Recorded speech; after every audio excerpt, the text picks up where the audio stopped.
नमस्कार, मैं हूं अजय। 9 बज चुके हैं, यानी वक्त है दिन की सभी बड़ी खबरों को जानने का। और सबसे पहले बात पीएम मोदी की, जो देव दीपावली में शामिल होंगे। इस बार 30 नवंबर को वाराणसी आएंगे पीएम मोदी। ऐसा पहली बार होगा कि कोरोना के दौरान वो वाराणसी में आएंगे। पीएम मोदी काशी को बड़ी सौगात देंगे, कई विकास कार्यों का लोकार्पण करेंगे। पीएम मोदी का संसदीय क्षेत्र है वाराणसी और देव दीपावली के दिन प्रधानमंत्री मोदी वाराणसी में होंगे।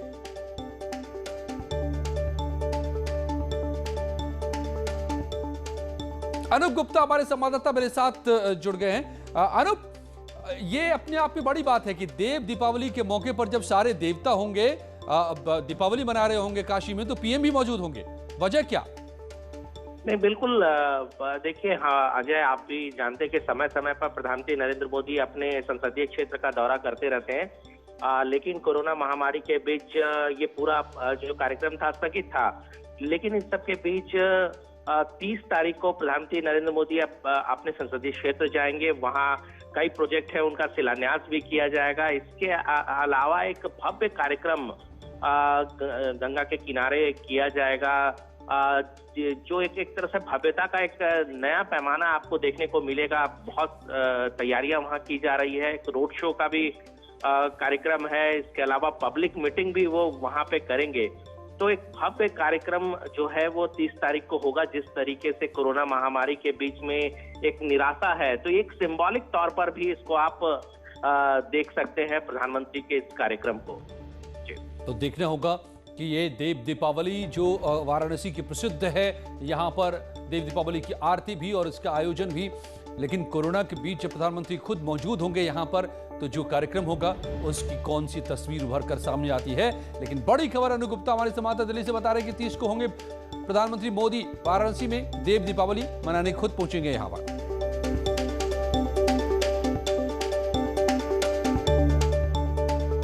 ये आप तस्वीर भी देख लीजिए कि देव दीपावली के दिन किस तरह की तस्वीर उभर कर आती है और जिसे देखने दुनिया के लोग उमड़ते हैं यहाँ पर। काफी समय से ये आरती बंद थी, लेकिन फिर से शुरू किया गया है और देव दीपावली के दिन इसका भव्य नजारा दिखेगा प्रधानमंत्री मोदी के सामने। और पीएम मोदी ने लखनऊ विश्वविद्यालय के शताब्दी वर्ष समारोह को वीडियो कॉन्फ्रेंसिंग के जरिए संबोधित किया। पीएम मोदी ने कहा कि 100 वर्ष का समय सिर्फ एक आंकड़ा नहीं है, इसके साथ अपार उपलब्धियों का जीता जागता इतिहास जुड़ा हुआ है। यहीं पर नेताजी सुभाष चंद्र बोस की आवाज गूंजी थी। पीएम मोदी ने इस मौके पर डाक टिकट और सिक्का भी जारी किया। उन्होंने यूनिवर्सिटी को लोकल उत्पादों से जुड़े कोर्सेज शुरू करने का सुझाव दिया। पीएम मोदी ने विरोधी दलों पर तंज भी कसा, कहा कि पहले सिर्फ ऐलान होते थे, लेकिन अब काम होता है। आप कितना समय खुद को दे रहे हैं, ये बहुत महत्वपूर्ण है। आप खुद को जाने, खुद को पहचाने, इसी दिशा में सोचना जरूरी है। आप देखिएगा, इसका सीधा प्रभाव आपके सामर्थ्य पर पड़ेगा, आपकी इच्छा शक्ति पर पड़ेगा। साथियों, छात्र जीवन वो अनमोल समय होता है जो गुजर जाने के बाद फिर लौटना मुश्किल होता है। इसलिए अपने छात्र जीवन को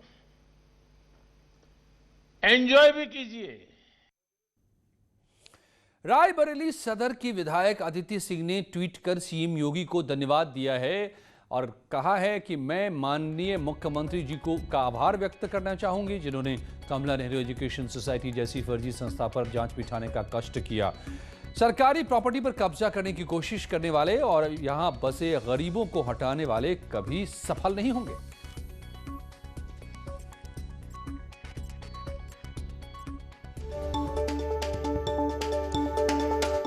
तो अदिति सिंह ने सीएम योगी को चिट्ठी लिखी है और इसके बाद योगी ने ईओडब्ल्यू से जांच कराने का आदेश दिया है। आपको बताऊं कि कमला नेहरू ट्रस्ट को लेकर कुछ दिनों पहले यह मसला उठाया था। अदिति सिंह ने चिट्ठी लिखी थी सीएम को कि जो कमला नेहरू ट्रस्ट एजुकेशनल सोसाइटी के तौर पर ली गई थी जमीन, उसके लिए कभी वहां पर एजुकेशन के लिए कुछ नहीं हुआ, गरीबों के एजुकेशन के लिए। लेकिन अब उस जमीन को बेचने की तैयारी है। फर्जीवाड़ा हो रहा है उसमें। उस जमीन को निजी हाथों में देने की तैयारी चल रही है रायबरेली में और इसी को लेकर चिट्ठी लिखी थी कि इसकी जांच कराई जाए। और अब इस पर सीएम ने आदेश दिया है ईओडब्ल्यू जांच की। तो आज अदिति सिंह ने धन्यवाद दिया सीएम योगी का। काफी दिनों से अदिति सिंह कांग्रेस के खिलाफ बोलती भी रही हैं और आज सीएम की तारीफ की।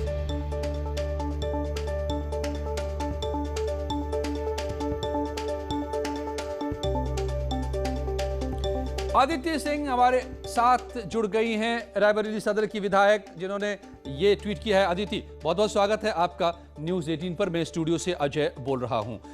ये आपने जो ट्वीट किया है, ये मामला क्या है? क्या यहाँ पर गड़बड़ियां हो रही थी जिसकी जांच होगी ईओडब्ल्यू से? ये कुछ टाइम पहले मैं मीडिया के माध्यम से संज्ञान में लाई थी। मैंने रिप्रेजेंटेशन दी थी माननीय मुख्यमंत्री जी के ऑफिस में और ईओडब्ल्यू को।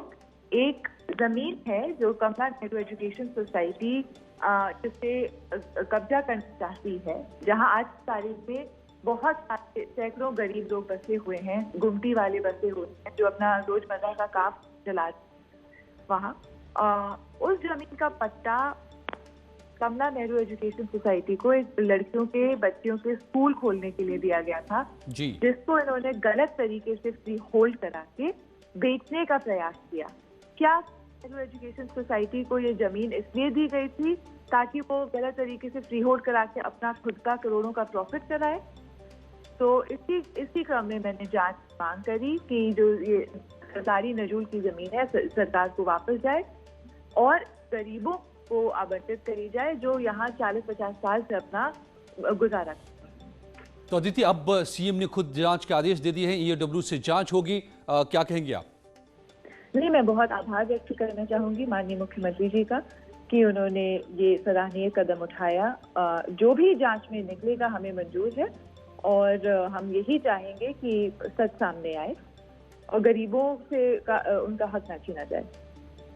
अदिति, एक सवाल बहुत समय से लोगों के मन में है और जब भी इस तरह से कोई खबर आती है और आपकी बातें सामने आती है तो ये सवाल बार बार उठता है कि आप कांग्रेस से बहुत ज्यादा खुश नहीं हैं। क्या बीजेपी का रुख करेंगी, बीजेपी का दामन थामेंगी और थामेंगी तो कब? इसमें बीजेपी कांग्रेस की कोई बात ही नहीं है। इसमें एक करप्ट एजुकेशन सोसाइटी की बात है जिसको एक जमीन दी गई थी बच्चियों का, लड़कियों का पाठशाला स्कूल खोलने के लिए।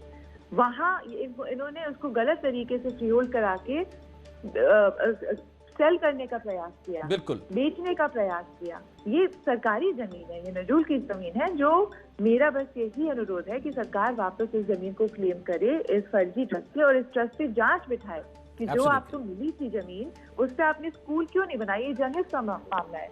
जी, धन्यवाद अदिति आपका। आपने ये मुद्दा, अगर करप्शन का जो है, अब जांच में सारी बातें सामने आएंगी, ये मुद्दा आपने उठाया और सीएम ने इस पर जांच के आदेश दिए हैं। तो ये थी अदिति सिंह, विधायक रायबरेली की। और अब अगली खबर कांग्रेस महासचिव प्रियंका गांधी के पुरखों से जुड़े स्वराज भवन से। स्वराज भवन में एक बड़े फर्जीवाड़े का खुलासा हुआ है। फर्जीवाड़े के बाद स्वराज भवन में संचालित अनाथालय के खिलाफ एफआईआर दर्ज की गई है। ये क्या हो रहा है? कांग्रेस के खिलाफ एक के बाद दूसरे फर्जीवाड़े का खुलासा। एक रायबरेली में खुद उन्हीं की विधायक ने खुलासा किया। अभी हम बात कर रहे थे अदिति सिंह से, रायबरेली सदर की विधायक। और अब दूसरी खबर कांग्रेस महासचिव प्रियंका गांधी के पुरखों से जुड़े स्वराज भवन से जुड़ी हुई है, जिसमें बड़े फर्जीवाड़े का खुलासा हुआ है। स्वराज भवन में संचालित अनाथालय के खिलाफ एफआईआर दर्ज की गई है। स्वराज ट्रस्ट का एक वहाँ पे बच्चों का आश्रम है, चिल्ड्रन नेशनल इंस्टीट्यूट करके नाम से, जो CWC के पर्यवेक्षण में रहता है। वहाँ पे रहने वाले बच्चियों में से 4 बच्चियाँ दीपावली के अवसर पर, वो वहाँ के जो मैनेजर था, देखभाल करने वाला सेक्रेटरी था सचिन, उसने बिना CWC की परमिशन के 4 बच्चियों को उनके पेरेंट्स को दे दिया था, जो वहाँ पर निर्धारित प्रक्रिया का वायलेशंस है। इस पर आरंभिक जांच करके जिला प्रोबेशन अधिकारी की तहरीर पर एक अभियोग पंजीकृत किया गया करलेगंज थाने में, जिसमें धारा 75 JJ एक्ट का वायलेशंस है, जो उन बच्चियों को बिना CWC के परमिशंस के नहीं दिया जा सकता था। यद्यपि वो सारी बच्चियाँ वापस आ गई हैं पुनः उसी इंस्टीट्यूट में और रह रही हैं। तो इसी अनियमितता को लेकर के वहाँ एक अभियोग पंजीकृत किया गया है, जिस पे आगे विवेचना की जा रही है। भारत में फ्रांस के राजदूत इमैनुअल लेनिन ने उत्तर प्रदेश के मुख्यमंत्री योगी आदित्यनाथ से शिष्टाचार भेंट की। सीएम योगी ने ट्वीट कर इस मुलाकात को अद्भुत बताया है। उन्होंने लिखा है कि हमने फ्रांस और भारत के बीच संबंधों को और मजबूत करने के साथ प्रदेश की विशाल क्षमता का लाभ उठाने के लिए साझेदारी को आगे बढ़ाने पर उपयोगी चर्चा की। मुख्यमंत्री योगी आदित्यनाथ का क्लीन यूपी ग्रीन यूपी अभियान अब दूसरे प्रदेशों को भी खूब भा रहा है। महादेव की नगरी काशी की साफ सफाई आंध्र प्रदेश सरकार को इतनी ज्यादा पसंद आई कि मुख्यमंत्री जगन मोहन रेड्डी अपने प्रदेश में भी काशी की स्वच्छता प्रणाली को लागू करने की तैयारी कर रहे हैं। मुख्यमंत्री जगन मोहन ने अपने प्रमुख सचिव प्रवीण गुप्त प्रकाश को काशी आकर यहां से सॉलिड और लिक्विड वेस्ट मैनेजमेंट की व्यवस्था का अध्ययन करने का निर्देश दिया है। रेड्डी के निर्देश पर प्रवीण प्रकाश 28-29 नवंबर को बनारस की व्यवस्थाओं का अध्ययन करेंगे। मुख्यमंत्री कार्यालय को पत्र भेजकर आंध्र प्रदेश सरकार ने नमामि गंगे कार्यक्रम के तहत बनारस में किए गए कार्यों की तारीफ भी की। एक तरफ अयोध्या में भव्य भगवान राम का मंदिर का निर्माण हो रहा है, वहीं योगी सरकार प्रयागराज में भगवान राम और निषाद राज की मूर्ति लगाएगी। योगी सरकार प्रयागराज के श्रृंगेश्वर में दोनों की भव्य प्रतिमा स्थापित करेगी। रामायण सर्किट के अंतर्गत श्री राम वन गमन मार्ग को विकसित करने के लिए योगी सरकार ने बड़ा फैसला किया है।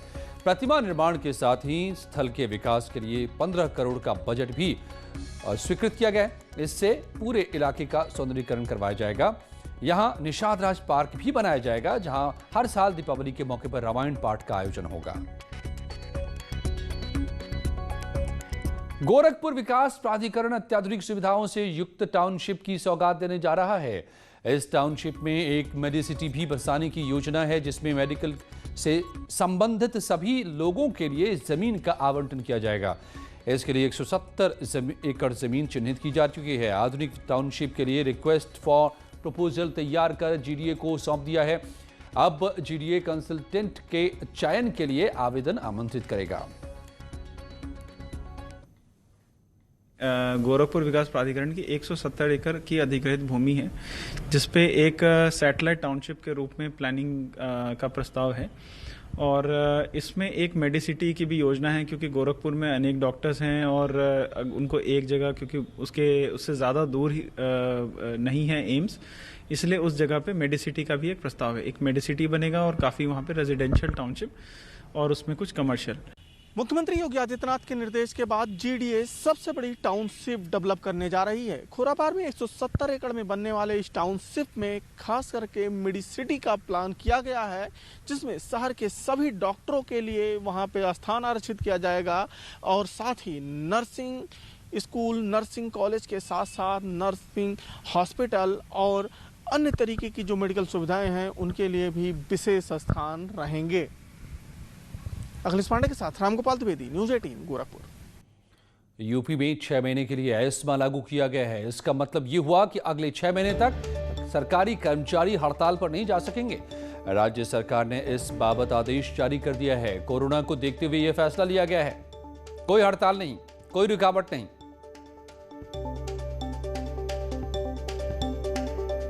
कोरोना को लेकर उत्तर प्रदेश सरकार बेहद गंभीर है। यही वजह है कि कोविड के बढ़ते मामले को देखते हुए सरकार एक के बाद एक बड़े और कड़े फैसले कर रही है। कोरोना के संक्रमण के खतरे को देखते हुए यूपी सरकार ने आज एक बड़ा फैसला किया है, जिसके तहत उत्तर प्रदेश में अगले 6 महीने तक एस्मा लगा रहेगा। यानी कि अब कोई सरकारी कर्मचारी संगठन हड़ताल पर अगले 6 महीने तक नहीं जा सकेंगे। अनामिका सी, न्यूज़ 18 लखनऊ। केंद्र सरकार ने जारी की है नई गाइडलाइन। संक्रमण को देखते हुए यह गाइडलाइन जारी किया गया है। 1 दिसंबर से लागू होगी नई गाइडलाइन। 31 दिसंबर तक के लिए जारी की गई है गाइडलाइन। केंद्र शासित और प्रदेश सरकारों में लागू होगा नियम। सख्ती से नियम पालन करने के निर्देश दिए गए हैं। कंटेनमेंट जोन के मापदंड सख्ती से लागू हो, यह कहा गया है। अंतर्राष्ट्रीय उड़ानों पर आंशिक पाबंदी जारी रहेगी, यह भी कहा गया है। सिनेमा एग्जीबिशन हॉल में आंशिक पाबंदी होगी। सार्वजनिक कार्यक्रमों को लेकर के गाइडलाइंस जारी हुए हैं। 200 से ज्यादा लोग नहीं हो सकते एक जगह पर शामिल। तो फिर से कोरोना के बढ़ते मामलों को देखते हुए नई गाइडलाइंस। नोएडा दौरे पर पहुंचे स्वास्थ्य मंत्री जयप्रताप सिंह ने कहा है कि दिल्ली में बढ़ते कोरोना केसेस के चलते नोएडा में संक्रमण फैलने की आशंका ज्यादा है, लेकिन इसको लेकर नोएडा प्रशासन पूरी तरह से मुस्तैद है। उन्होंने कहा कि हमारे पास कोरोना की वैक्सीन रखने के लिए पर्याप्त इंफ्रास्ट्रक्चर है और जहां नहीं है वहां तैयार किए जा रहे हैं। उन्होंने कहा कि अभी प्रदेश में किसी भी तरह की लॉकडाउन की संभावना नहीं है और न ही मास्क नहीं पहनने वालों पर जुर्माने की राशि बढ़ाने की कोई योजना है। बहुत सारे वैक्सीन आजकल आ गए हैं, उसका सबका प्रबंधन हमारा कोल्ड चेन का, जिसका सेंट्रलाइज सिस्टम है, जिसमें टेम्परेचर थोड़ा सा भी डाउन होने पर हमको अलर्ट आ जाता है। ये पूरा सिस्टम हमारा पहले से स्थापित है। उन जगह पर जहाँ पर हमको लगता है कि थोड़ा हमको एक्स्ट्रा रखना पड़ेगा, वो भी हमने पैसा देके कंस्ट्रक्शन शुरू कर दिए कमरों का। वहाँ पर walk in cooler, walk in deep freezer, ये जो भी हमको चाहिए, या डीप फ्रीज़र हमको जो चाहिए, इसका भी प्रबंधन हमने कर दिया। 15 दिसंबर तक हमारे जितने भी जो बचे कुचे हैं वो कम्प्लीटली रेडी हो जाएगा वैक्सीन एक्सेप्ट करने के लिए जब भी तैयार होगा। और शादी में ठसाठस भीड़ पर लग गया जुर्माना, क्योंकि सोशल डिस्टेंसिंग का पालन नहीं हुआ। कहां पर, बताएंगे कुछ ही पलों में।